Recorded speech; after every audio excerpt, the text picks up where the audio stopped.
Good evening. This is the weekend edition of Primetime News coming to you live and direct from our Newsfirst studios here in Colombo.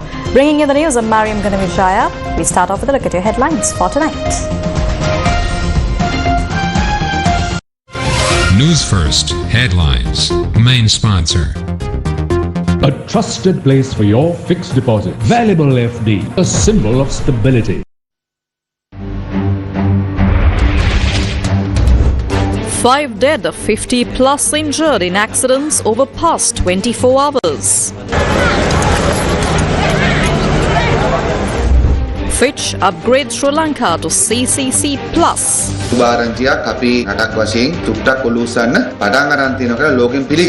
Sri Lanka officially exits sovereign default, marking major milestone. Just the start of Sri Lanka's journey towards prosperity, where everyone should make their utmost contribution. A statement from the Finance Secretary. British High Commissioner commends Sri Lanka's economic progress. Ukraine drone hits Russian city in 9/11 style attack.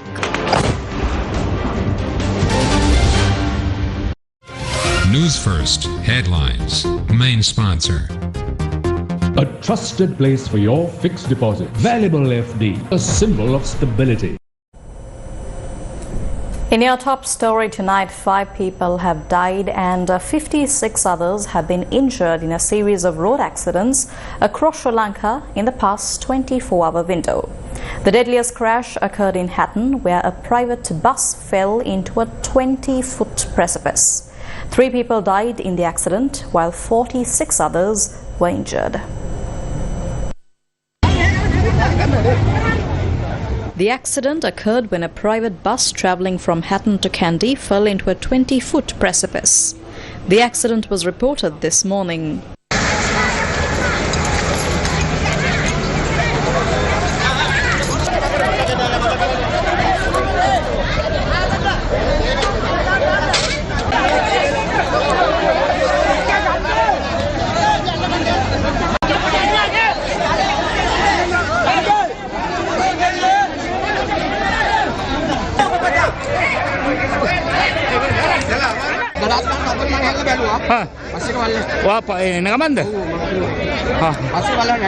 Three people, including a 14-year-old boy and a woman, lost their lives during the accident. The injured were taken to the Dikhoya District Base Hospital, and the critically injured were transferred to the Navalapitiya District General Hospital and the Kandy Teaching Hospital.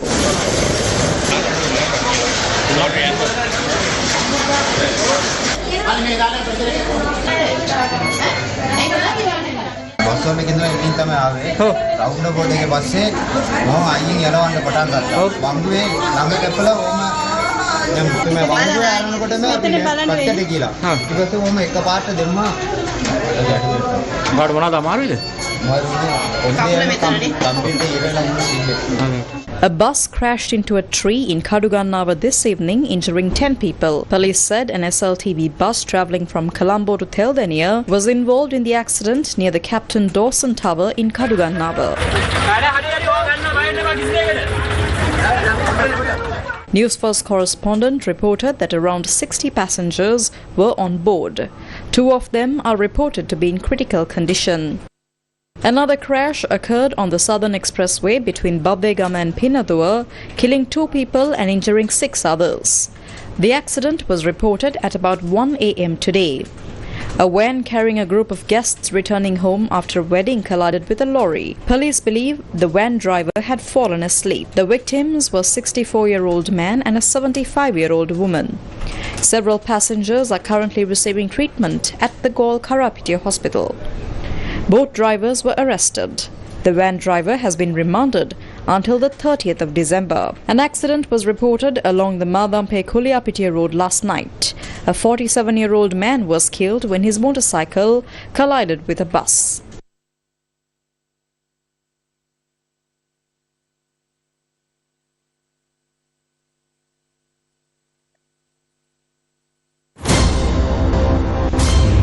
Buildings hit by 9/11 style drone attack in Russia.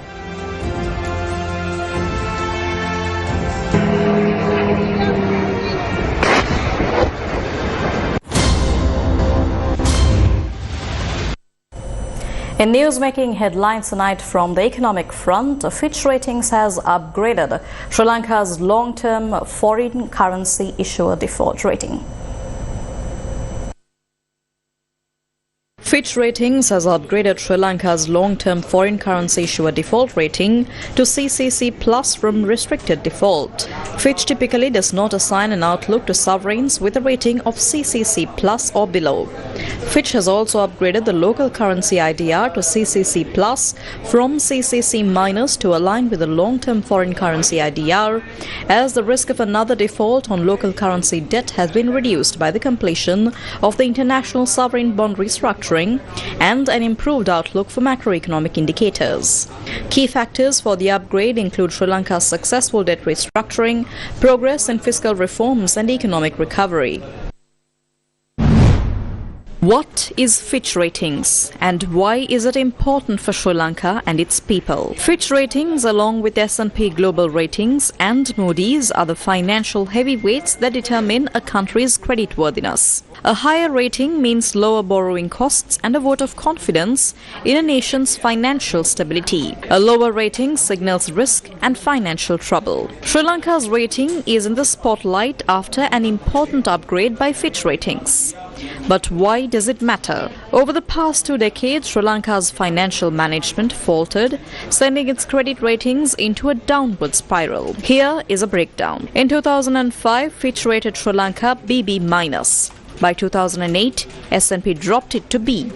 In 2011, Fitch kept it at BB-. In 2013, Moody's gave it a B1 rating. In 2017, S&P upgraded it to B+. By 2020, Fitch downgraded it to B- and Moody's lowered it to CAA1. In November 2020, Fitch put it at CCC and S&P at CCC+. By 2022, Sri Lanka was in restricted default after defaulting on foreign debt payments. In April 2022, Sri Lanka's financial crisis hit rock bottom with debt repayments suspended. The nation was officially in default. Fast forward to today, after tough debt restructuring efforts, Fitch Ratings has upgraded Sri Lanka's long-term foreign currency IDR to CCC+. Meanwhile, Finance Secretary Mahinda Sirasa highlighted that yesterday marked a major milestone in Sri Lanka's economic recovery process as the country officially exited sovereign default. Finance Secretary Mahinda Sirasa highlighted that with the stability in Sri Lanka's economy, measures are now needed to provide further momentum for inclusive and sustainable growth. Posting on X, he said, quote, "It is crucial that regardless of political changes, Sri Lanka adheres to some fundamental economic principles such as fiscal discipline and sound monetary management," end quote. He added that this is just the start of Sri Lanka's journey towards prosperity for all, where everyone should make their utmost contribution. British High Commissioner to Sri Lanka Andrew Patrick has commended the government's swift progress in achieving economic stabilization since assuming office. He noted that the country is heading in the right economic direction.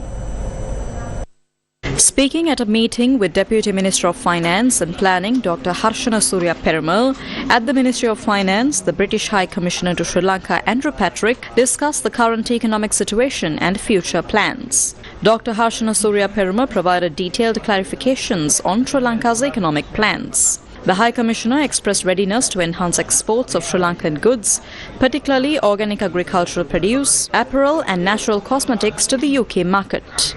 He also announced that a delegation of British business leaders would visit Sri Lanka early next year to explore trade opportunities. The High Commissioner commended Sri Lanka's efforts in restructuring international sovereign bonds and its effective implementation of the IMF program.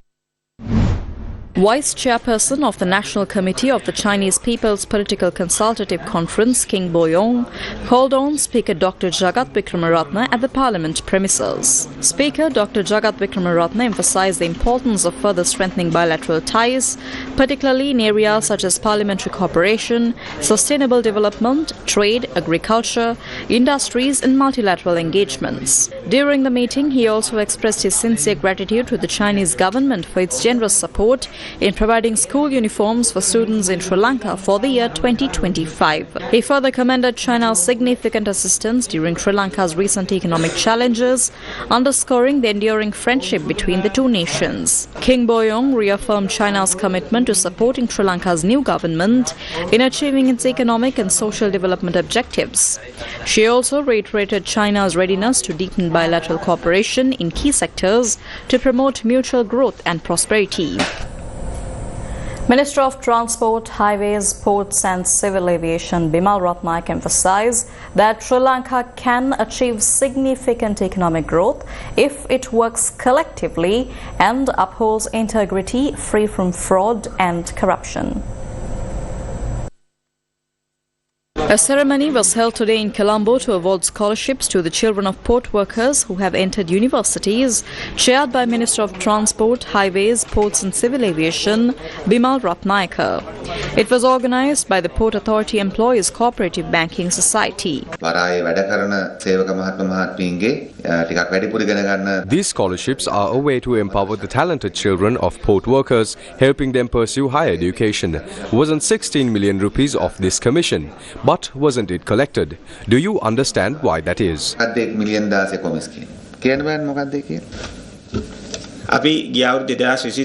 Last year in 2023, various awards were given. At the end of the year, we also gave out scholarships to all eligible children. We received a commission amounting to about 16 million rupees, which came in the form of vouchers. One of us could have got it deposited to our accounts.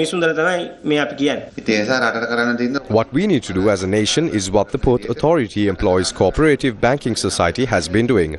The biggest barrier to the growth of Sri Lanka's ports has been the corruption and fraud that have held us back. We know that we must protect the port and continue to develop it. It's just as important to ensure its growth as it is to preserve it. And that's the path we must stay on, continuing to set an example for future generations. We have great news. After more than 2 years since, from April 2022, global credit rating agencies such as Fitch Ratings have reported that Sri Lanka has successfully avoided default. Our credit rating has improved to CCC Plus after more than 2 years, and these agencies are preparing to raise it further. This is a positive development, signaling that the country is starting to recover and regain its footing. News First with the people.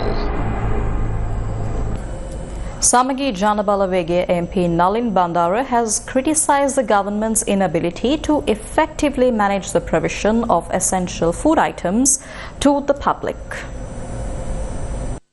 උත්සව සමය නත්තල් සමය රටේ බාණ්ඩ වල නම් බිත්තරේ හැර අනිත් සේරගෙම මිල වැඩි වෙලා තියෙනවා. During this festive season, particularly around Christmas, the price of most goods, with the exception of eggs, have risen sharply. There is a severe shortage of essential commodities and rice supplies have not arrived as expected. Wasantha Samarasinghe had assured that rice would be imported by the 20th, but this has now been delayed until January. This is a clear sign that the government does not have the necessary management skills to get essential goods to the market when they are needed. Despite their promises to bring in large quantities of rice by the 20th, they haven't even delivered 10% of it yet. This shows just how inefficient the system is. During a time when people are relying on rice to prepare milk rice and other essential festive foods, the government has failed to step in and ensure that these basic necessities are available. අවශ්‍ය රාජ්‍ය මැදිහත් වීම කරන්න නොහැකි වීම ගැන Minister Wasantha Samarasinghe revealed that over 10 million kilograms of rice previously held by mill owners in Polonnaruwa has been released into the market over the past 10 days. In the last 10 days, we worked quickly and effectively to release more than 10 million kilograms of rice from mill owners in Polonnaruwa into the market. So far, we have distributed 3,000 metric tons through Sirasa. By last evening, 65,000 metric tons of rice were released to the market. We are also processing tenders through Sirasa and STC, and nearly 2,000 metric tons have already been received, with more to come soon. We expect that by the 15th of January, all the rice we've planned to import will be here. These challenges we've faced in the rice market are now starting to ease. We're doing everything we can to make sure the rice shortage is fully addressed so that consumers can purchase rice at fair and stable prices.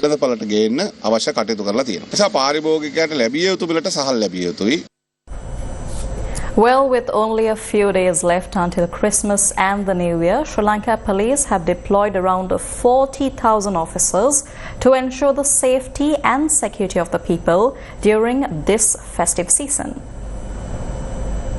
People have been flocking to stores in large numbers this festive season.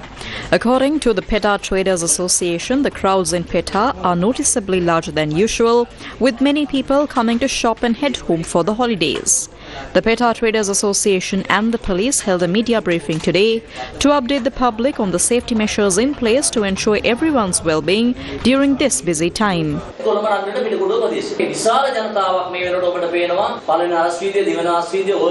The crowds gathered at the first cross street, second cross street, Olcott Mawatha and Main Street are larger than in previous years. We urge everyone to stay vigilant with their belongings, including purses, phones and any goods they carry, whether in the shops, where they're shopping or even while enjoying a cup of tea. Members of the Traders Association, together with the police OIC, are advising the people to stay cautious and be mindful during this busy season.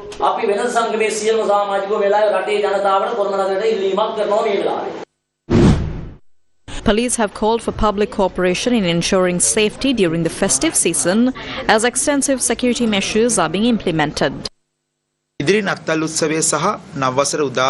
the Christmas and New Year celebrations approach, there is expected to be a rise in public gatherings at religious sites, busy roads, public spaces and shopping centres. To ensure the safety of people and their property, a significant number of officers have been deployed across the Western province. Authorities have also highlighted the potential presence of criminal or individual planning illicit activities among the crowds.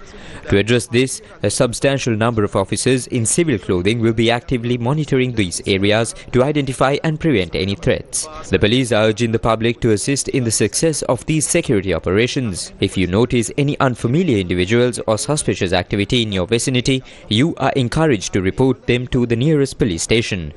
Additionally, police are advising the public to remain vigilant with their personal belongings, including money, mobile phones and valuables. The police is counting on your cooperation to ensure a safe and secure holiday season for everyone. Well,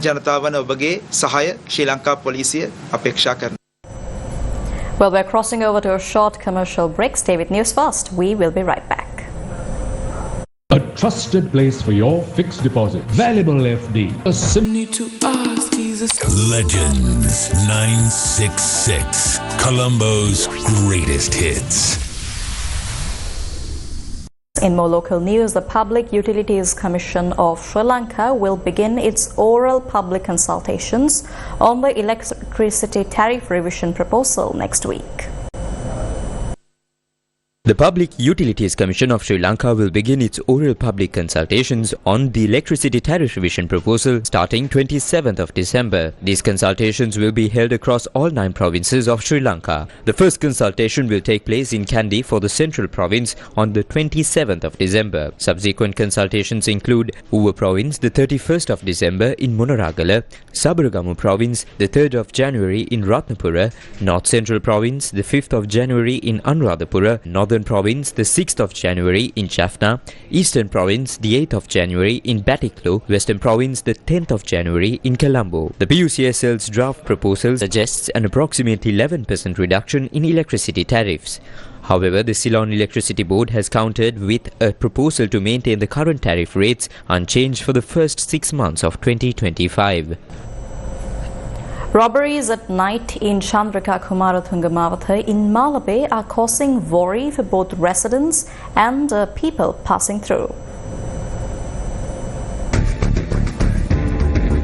The road leading to Ambatale via Chandrika Kumarathunga Mawatha has become a hotspot for nighttime robberies. Robbers target vehicles by blocking the road using poles with nails and rocks.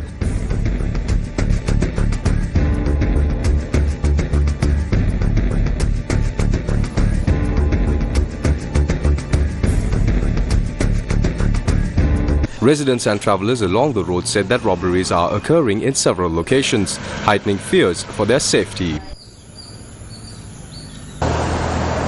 මේ පාරේ light එකක්වත් නැහැ රැයට. මේ පාරේ රෝද වලට ඇන තියලා වාහන නවත්තලා කළු ගල් දාලා පාර ආවිහිර කරලා මිනිසුන්ගේ මුදල් මංකොල්ල ගන්න. හරි ප්‍රශ්නයක් මේක. බලධාරීන් මේවට මොනවා හරි ක්‍රියාමාර්ග ගන්න ඕනේ. අඩුම තරමේ රැයට මේ පාරේ මුර සංචාරයේ පොලිස් වාහනයක්වත් යනවා නම් මේ ප්‍රශ්න වෙන්නේ නැහැනේ. දිගටම විදුලි ආලෝකයේ තියෙන විදිහට මේ පාර සැකසුණා නම් විශාල පිරිසකට සහනයක් වෙනවා. මොකද හැමතිස්සෙම මිනිස්සු මේ පාරේ දැන් යන්න බය වෙලා තියෙනවා. අපි වුණත් රාත්‍රී කාලේ මේ පාරට එන්නේ නැහැ. මේ හරියෙන් එහා පැත්තේ කැලේ. අපේ මේ කඩෙත් කඩලා දාලා තිබ්බා. කළුගල් පාට ඇදලා දානවා මේ කළුගල තිබ්බේ එහා පැත්තේ අපි පහුවදා එනකොට මේ කළුගල මේ පැත්තට තිබ්බා කවුරු හරි දාලා අපිත් බැලුවා මොකද්ද කියලා අපිටත් හොයාගන්න බෑ මේ හරියෙන් මංකොල්ල කාලා වුණත් අර පැත්තට දිහුවේකි කැලේ තියෙන්නේ ටීවිල් මංකොල්ල කනවා මිනිස්සුන්ගේ චේන් අරෝම ඇදගෙන යනවා ගෙදරට යන්න බෑ ටීවිල් එකේ යන්නේ සල්ලි ටික අරගෙන මොකද මංකොල්ල කෑවති දෙයින් හැන්දෑවෙනකන් අපි බිස්නස් කළානේ අපේ ජීවිතේ අපේ ආයුධ තියෙනවා ආයුධ අරගෙන තමයි එන්නේ මේ ලයිට් එකක් දාලා පොලිසියෙන් නිතරම ගැවසුණා නා In response to these concerns, Newsfirst conducted gathered recorded footage from those who had travelled on that road. The Mullaria police also told Newsfirst that no complaints related to these robberies had been reported. However, the Malabar police confirmed that a complaint regarding a motorcycle theft on this road had been filed. A suspect had already been arrested. A trusted place for your fixed deposit. Valuable FD, a symbol of stability. Tsunami Science in Sri Lanka. A workshop to commemorate the 20th anniversary of the 2004 tsunami was held in Colombo today. A workshop titled Tsunami Science in Sri Lanka was held in Colombo today to commemorate the 20th anniversary of the devastating 2004 Indian Ocean tsunami. The workshop was co-chaired by Professor Ranjit Senratne from the University of Ruhuna, Professor Charita Patiarchi from the University of Western Australia and Professor Dilanthi Amruthunga from the University of Huddersfield. The workshop explored a wide range of topics related to tsunamis in Sri Lanka, including their physics, early warning systems, seismic activity, the role of mangroves and the impact on critical infrastructure.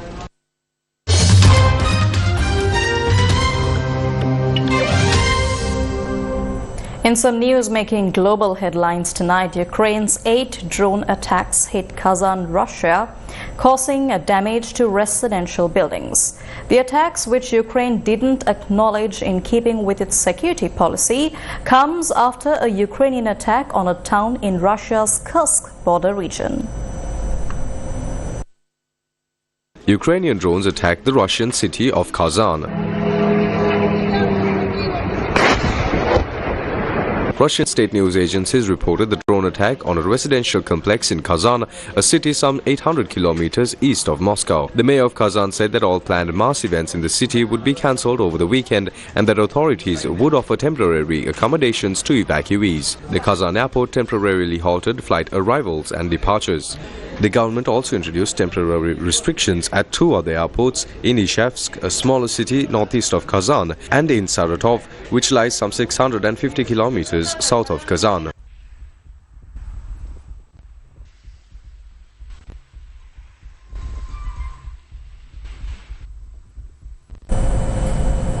Five people have been killed, including a child, and dozens injured after a car drove into a crowd at a Christmas market in the eastern German city of Magdeburg.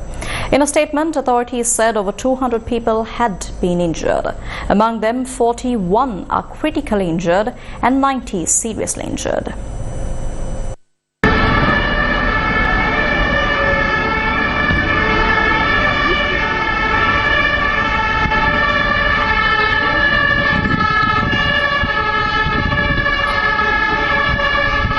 Footage from the scene shows numerous emergency services vehicles attending while people lay on the ground.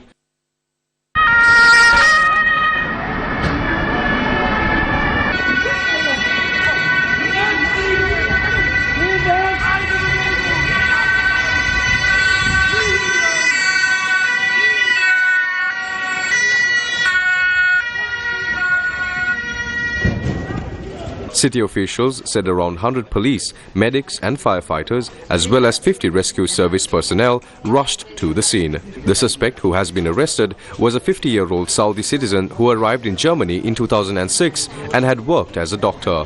According to reports, a preliminary investigation suggested the alleged attacker was acting as a lone wolf and that he could not rule out further deaths due to the number of injured.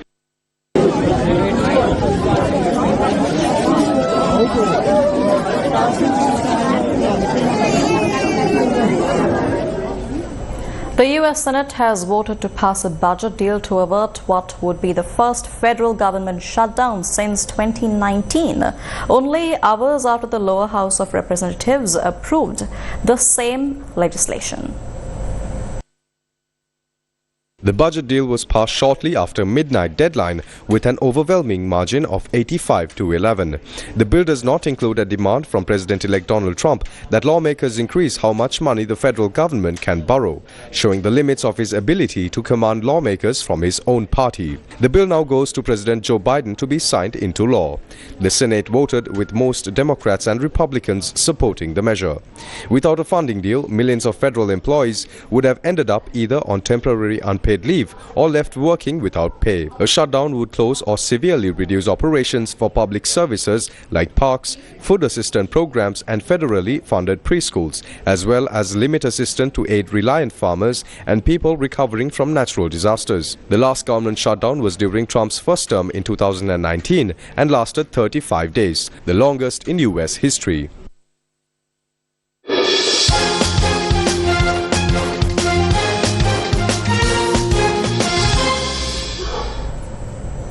In sports news, Sri Lanka's Viren Nethasinha won a gold medal at the Bangladesh International Challenge 2024. Sri Lanka's Viren Nethasinha clinched the gold medal in the men's singles category at the Bangladesh International Challenge 2024 badminton tournament. In a thrilling final, Nethasinha defeated Canada's Shaidong Sheng with a dominant 2-0 victory. It is the first time a Sri Lankan player has won the men's singles category at this tournament.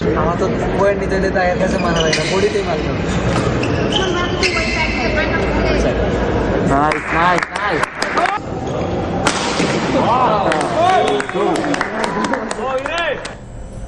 Well, that's a wrap of your primetime news tonight. For more stories from the local and the global fronts, you can of course check our website, that is www.newsfirst.lk, and of course our social media platforms, that is our YouTube, Facebook and Instagram, as well as Twitter. Well, with that we wrap up news for tonight. Thank you very much for joining us. Good night and take care.